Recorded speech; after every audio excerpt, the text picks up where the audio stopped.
રાત દિવસ મહેનત કરે છે પણ પૈસા બચતા નથી. આ 5 ભૂલો બંધ કરો, તમારી કમાણી શરૂ. સૌથી મોટી ભૂલ પાક પસંદગી. પડોશીએ ફૂલ વાયા, હું પણ ફૂલ વાવી દઉં.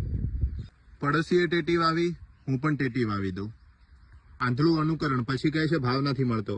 ભાઈ, માર્કેટ શું માંગે છે એ પણ જાણવું પડે ને. થોડું ઘણું અલગ કરો, જેથી એકમાં નુકસાન થાય તો બીજામાં નફો મળી રહે.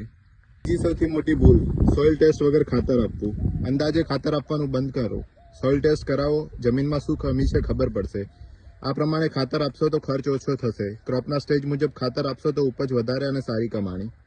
ત્રીજું સૌથી મોટું કારણ, જીવાત આવે પછી સ્પ્રે. ઘણા ખેડૂતો રાહ જોવે છે, જીવાત આખું ખેતર ખાઈ જાય પછી સ્પ્રે યાદ આવે છે. થોડી સમજદારી રાખો, રોજ તમારા ખેતરનું અવલોકન કરો, પહેલેથી ધ્યાન આપો તો પેસ્ટિસાઇડનો ખર્ચો ઓછો થશે. સૌથી મોટું કારણ, વધારે પડતું પાણી. ઘણા ખેડૂતો વિચારે છે કે વધારે પાણી એટલે વધારે પાક, પણ ભાઈ, પાકને શ્વાસ તો લેવા દો. જરૂર હોય ત્યાં ડ્રીપ ઇરિગેશન અપનાવો અને સોઇલ મોઇસ્ચર પ્રમાણે જ પાણી આપો. મોટો દુખાવો, માર્કેટ પણ પરીક્ષા જેવું છે. તૈયારી પહેલાથી કરવી પડે. પાક વાવ્યા પહેલા માર્કેટ ડિમાન્ડ સમજો. એપીએમસી માર્કેટ રેટ ચેક કરો. ટ્રેડર સાથે કોન્ટેક્ટ બનાવો. તમારા પાકનું માર્કેટિંગ કરતા શીખો. જે ખેડૂત માર્કેટ સમજશે એ વધારે કમાણી કરશે.